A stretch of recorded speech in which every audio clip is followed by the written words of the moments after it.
జై హో మాత. అమ్మ మాటలు మానవ జీవితం మీద ఎంత ప్రభావం చూపాయి. కరుణార్థ హృదయులు మరింత కరుణామూర్తులైనారా? దుర్మార్గం రూపుదాల్చిన మనుషులు ఆ దుర్మార్గాన్ని వదిలిపెట్టారా? వీరందరిపై అమ్మ మాటల ప్రభావం ఏమైనా ఉందా? ఒక్కసారి కథారూపంగా దీనిని శ్రవణం చేద్దాం. 1978 జనవరి 2వ తేదీ ఉదయం సోదరుడు తూనుగుంట్ల త్రిలోక అప్పారావు మరొక సోదరుని వెంటబెట్టుకొని అమ్మ వద్దకు వచ్చాడు. ఆ సోదరుని అమ్మకు పరిచయం చేశాడు. పేరు కుమార్ బెహ్రా. కటక్ వాస్తవ్యుడు, స్మగ్లింగ్లో సిద్ధహస్తుడు, వంచనలో ప్రవీణుడు. అతని రూపమే మోటుతనానికి మొరటుతనానికి ప్రతీకగా ఉన్నది. అతని కళ్ళల్లో క్రౌర్యం ఎర్రటి చారలు గట్టి కనిపిస్తున్నది. పరిచయం చేయగానే అతడు అమ్మకు నమస్కరించి అతనిలోని దుర్గుణాలను ఏకరువు పెట్టాడు. ఆ సమయంలో అతని రాతి గుండె కరుగుతున్నట్లుగా అతని కళ్ళల్లో చెమ్మ కనిపించింది. అతని స్వరంలో స్పందన వినిపించింది. అబద్ధం కూడా ఆడుతావా నాన్న అని ప్రశ్నించింది అమ్మ లాలనగా. అదొక్కటేనమ్మా నాలో లేనిది. ఏమి తప్పు చేసినా బహిరంగంగా చెప్పేస్తాను అన్నాడు వినయంగా. ఆ ఒక్కటి చాలు నాన్న. ఎందరిలోనూ లేనిది అదే, నీలో ఉన్నది అదే.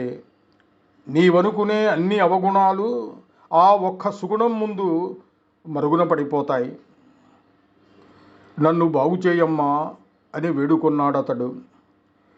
ఇప్పుడు నువ్వు బాగానే ఉన్నావు నాన్న, ఇప్పుడే కాదు ఎప్పుడూ బాగానే ఉన్నావు అంటూ అమ్మ తన దగ్గర ఉన్న కమలాఫలం ఒలిచి తొనలు అతని నోట్లో పెట్టింది. అతన్ని దగ్గరకు పిలిచి అతని వీపు నెమిరింది. ఆ స్పర్శలో ఎంత అనురాగం ఉన్నదో, ఎంత లాలన ఉన్నదో, ఎంత దివ్యత్వం ఉన్నదో. అతను విచలితుడయ్యాడు, విభ్రాంతుడయ్యాడు, అనురాగ స్రవంతి ముగ్ధుడయ్యాడు, ఆనంద పరవశుడయ్యాడు. ఆ అనుభవం అతనికి అపూర్వం. అతనికి పరిచయం ఉన్న లోకము, మనుషులు ఇందుకు పూర్తిగా భిన్నమైన వారు. కనుకనే ఆ పవిత్ర స్థలము, అమ్మ ఆప్యాయత, ఆదరణ అతనికి ఒక వినూతన అనుభవాన్ని ప్రసాదించాయి. అమ్మను చూస్తూ ఆ మమతామృతాన్ని తనివిదీరా పానం చేస్తూ అమ్మ చేతిలోని పండునే తీసుకుని వణికే తన చేతులతో అమ్మ నోటికి అందించి తినమని ప్రాధేయపడ్డాడు. అమ్మ కాదనకుండా ఆ తొనను చప్పరిస్తూ కరుణ తొణికిసలాడే కన్నులతో అతన్ని చూసింది. అమ్మ పరిపూర్ణ కృపామృతధారల్లో తడిసిన అతను ఎంత అదృష్టవంతుడో అనుకున్నారు అక్కడ కూర్చున్న అందరూ. అతడు అమ్మ సన్నిధికి చేరిన ఉదంతం ఆశ్చర్యకరమైంది. మనందరం తెలుసుకోవలసినది, మన మనసుల్లో పరివర్తన రావటానికి ఈ ఘటన దోహదం చేయాలి. తూనుగుంట్ల త్రిలోక అప్పారావు ఏలూరు వాస్తవ్యుడు. అమ్మ సన్నిధికి చిరకాలం నుండి వచ్చే వారిలో ఒకడు. అమ్మను పరిపూర్ణంగా విశ్వసించి అనుక్షణం అమ్మనే స్మరిస్తూ ధ్యానించే వ్యక్తి. సర్వంలోనూ అమ్మనే చూడటానికి ప్రయత్నించే ఉపాసకుడు. జీవితంలోని ప్రతి ఘట్టంలోనూ అమ్మ సూక్తులను సమన్వయం చేసుకునే సాధకుడు. అమ్మ కటాక్షాన్ని పొందిన భక్తుడు. అతడు వేరుశనగ నూనె వ్యాపారం చేస్తున్నాడు. 1977 జూన్ 20వ తేదీన ఎమ్మిగనూరులో 70,000 రూపాయలకు 40 పీపాల నూనె కొనుగోలు చేసి లారీపై ఏలూరుకు ఎగుమతి ఏర్పాటు చేశాడు. ఆ లారీ AAT 2197. దాని స్వంతదారు, డ్రైవరు కూడా పైన ఉదహరించిన బిపిన్ కుమార్ బెహ్రా. అతని వృత్తి ప్రవృత్తిని అనుసరించి అతనికి ఈ నూనెను దొంగతనం చేసి డబ్బు చేసుకోవాలనే దురూహ కలిగింది. దారిలో విజయవాడ వచ్చి కొబ్బరికాయలు కొని నూనె పీపాలు కనిపించకుండా కప్పివేసి కనకదుర్గకు తనను సురక్షితంగా గమ్యస్థానం చేర్చమని మొక్కుకున్నాడు. అతని ప్రార్థన ప్రకారమే అతడు ఏ ఆటంకం లేకుండా గమ్యం చేరుకున్నాడు. నూనెను డబ్బు చేసుకున్నాడు. నిర్ణీత కాలంలో లారీ ఏలూరు చేరకపోయేసరికి అప్పారావుకు అనుమానము, ఆందోళన కలిగి వెంటనే ఎమ్మిగనూరు వెళ్ళి అక్కడ పోలీస్ రిపోర్ట్ ఇచ్చాడు. తిరిగి వస్తూ విజయవాడలో నటరాజ్ హోటల్లో నుండి అమ్మకు ఫోన్ చేసి జరిగిన దుర్ఘటనను వివరించాడు. అతను ఆ వ్యాపారంలో ఒక భాగస్థుడు మాత్రమే అయినప్పటికీ అతనికి ఉన్న డబ్బంతా అందులో పెట్టుబడి పెట్టాడు. క్రితం సంవత్సరాల్లో అతనికి ధాన్యం వ్యాపారంలో నష్టం వచ్చింది. అతని ఇంట్లో దొంగతనం జరిగి 20,000 రూపాయలు పోయినాయి. గోరు చుట్టుపై రోకటిపోటుగా ఇప్పుడు ఈ విషాదవంతం. అందువల్ల అతని మనస్సు బాగా దెబ్బతిన్నది. అతని మనస్సు పూర్తిగా చంచలమైంది. అతని మొరను ఫోనులో విన్న అమ్మ అన్నది, నాన్న, అవతల మనిషి ఎంత అవసరంలో ఉండి అట్లా చేశాడో, అదీగాక ఇప్పుడు నీకంటే అతడే ఎక్కువ బాధపడుతూ ఉంటాడు. మరి ఇప్పుడు నన్ను ఏం చేయమంటావమ్మా? నువ్వు చేసేదేముంది? ఏదో ఒకటి అదే జరుగుతుంది కదా, జరిగేదాన్ని చూస్తూ ఉండు. అమ్మ సలహా విన్న అప్పారావుకు అమితమైన బాధతో పాటు కోపం కూడా వచ్చింది. తాను ఇన్నేళ్లుగా అమ్మనే నమ్మి కొలిచినందుకు ఇదా ఫలితం? ఇదా సమాధానం? జరగవలసినదేదో జరగక తప్పనప్పుడు, జరిగేది చూస్తుండవలసి వచ్చినప్పుడు ఇక ఈ దేవుళ్ళెందుకు, ఈ పూజలెందుకు, ఈ ప్రార్థనలెందుకు? అయినా తాను ఇంత బాధలో జ్వలిస్తూ తెలియజేస్తే తన సంగతి ఆలోచించటం, తనకు సానుభూతి అందజేయటం లేకపోగా, పైగా తనను మోసం చేసిన వ్యక్తి కష్టాల గురించి సానుభూతి కనపరుస్తూ అతనిపై కరుణను కుమ్మరించటం అప్పారావుకు విస్మయం కలగజేసింది. అయినా అమ్మను ఏమనగలడు? అమ్మా, నీ బాధను, నష్టాన్ని తట్టుకునే శక్తినైనా ప్రసాదించు అని వేడుకున్నాడు. నేను ప్రసాదించేదేముంది నాన్న, ఆ శక్తి నీలోనే ఉన్నది అన్నది అమ్మ స్ఫుటంగా. విచిత్రం ఏమిటంటే ఆ క్షణం వరకు ఆందోళనతో అలమటించిపోతున్న తనలో ఆ క్షణం నుండి ఒక విధమైన స్థిమితం ఏర్పడింది అంటాడు అప్పారావు. సరేనమ్మా, నేనెట్టాగో సర్దుకుంటాను. మా ఆవిడకు ఏలూరు ఫోన్ చేసి కొంచెం ధైర్యం చెప్పమ్మా అని బతిమలాడుకున్నాడు. ఏలూరులో అతని భార్య గుండె నిబ్బరం కోల్పోయి కుప్పకూలిపోయింది. దిగులుతో నిద్రాహారాలు మర్చిపోయింది. అమ్మ వెంటనే ఏలూరు ఫోన్ చేసింది. ఆవిడతో మాట్లాడింది. ధైర్యాన్ని ప్రసారం చేసింది. నువ్వేమీ భయపడద్దు, నేనున్నాను, అన్నీ నేను చూసుకుంటాను అని. ఆ వాక్కు, హామీ విన్నప్పటి నుంచి ఆమెలో కూడా ఆందోళన తగ్గిందట. అప్పటి నుంచి అమ్మ దివ్యశక్తి ఈ విషయంలో పనిచేయనారంభించిందని అప్పారావు అభిప్రాయం. ఎందుకంటే బెహ్రా కథనం ప్రకారం అతను లోగడ ఎన్ని దొంగతనాలు చేసినప్పటికీ, ఎంత పెద్ద మొత్తాలు హరించినప్పటికీ అతనిలో మున్నెన్నడూ కనుగని కొన్ని అపూర్వమైన భావ సంచలనాలు ప్రారంభమై నాయట. అనిర్వచనీయము, అదృశ్యము అయిన ఏదో దివ్యశక్తి ఒకటి తనను వెన్నాడుతున్నట్లు అనుభూతి కలిగిందట. తత్ఫలితంగా జూలై 12వ తేదీన విజయవాడ వచ్చి తన తప్పును ఒప్పుకొని తాను కాజేసిన డబ్బుకు గాను తన లారీని అప్పారావుకి ఇస్తానని వాగ్దానం చేశాడు. తనను తన తమ్మునిగా భావించి కోర్టులో కేసు లేకుండా కాపాడమన్నాడు. అతనికి కొద్ది కాలం క్రితమే వివాహమైందట. కానీ ఈ వ్యసనాలకు లోనై భార్యతో ఎక్కువ కాలం గడపలేదట. భార్యకు, సంసారానికి తాను దూరమైపోతాననే భావం ఏర్పడినప్పుడు కానీ అతనికి దాని విలువ అర్థం కాలేదు. ఈ జాలిగాథ వినేసరికి అప్పారావులో అనురాగం పొంగి పొరలింది. తన తమ్ముడే ఏదైనా తప్పు చేస్తే అతన్ని తాను పోలీసులకు అప్పచెబుతాడా? కటకటాల వెనక్కి పంపుతాడా? వెంటనే అప్పారావుకు అమ్మతో తాను ఫోన్లో మాట్లాడినప్పుడు అమ్మ పలికిన పలుకులు స్ఫురణకు వచ్చినాయి. అమ్మ అతనిపై అపారమైన ప్రేమను కరుణను కనుపరిచింది. మరి అమ్మకు అందరూ బిడ్డలే కదా. మంచివాడు బిడ్డే, చెడ్డవాడు బిడ్డే, దొంగ బిడ్డే, దొరా బిడ్డే. బిడ్డలు ఏం చేసినా తల్లికి తప్పే కనిపించదు. మరి అమ్మకు అతడు బిడ్డ అయినప్పుడు తనకు సహోదరుడే కదా. మరి ఇక తన తమ్మునిపై తనకు కక్ష సాధింపెందుకు? అదీగాక అమ్మ అనేక పర్యాయాలు చెప్పింది, ఎవరు ఏమి చేసినా అందుకు వారేమీ బాధ్యులు కారు, అందరినీ నడిపే ప్రేరణ ఒకటి ఉన్నది కనుక ఒకడు మంచి చేసినా వాడిని పొగడనవసరం లేదు, ఒకడు తప్పు చేసినా నిందించనవసరం లేదు. మరి భగవన్నిర్ణయమైన కార్యక్రమంలో అతడు ఒక సాధనం మాత్రమే అయినప్పుడు అతనిపై విరోధం ఎందుకు?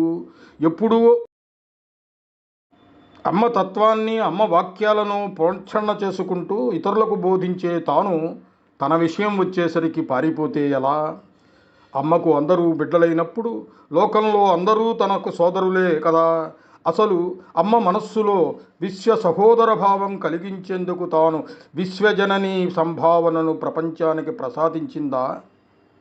అమ్మ మనలో విశ్వ సహోదర భావం కలిగించేందుకే తాను విశ్వజనని అన్న సంభావనను ప్రపంచానికి ప్రసాదించిందా? మరి అమ్మ ప్రసారం చేస్తున్న ఈ మహా సందేశాన్ని తాను ఏమి అర్థం చేసుకున్నట్లు?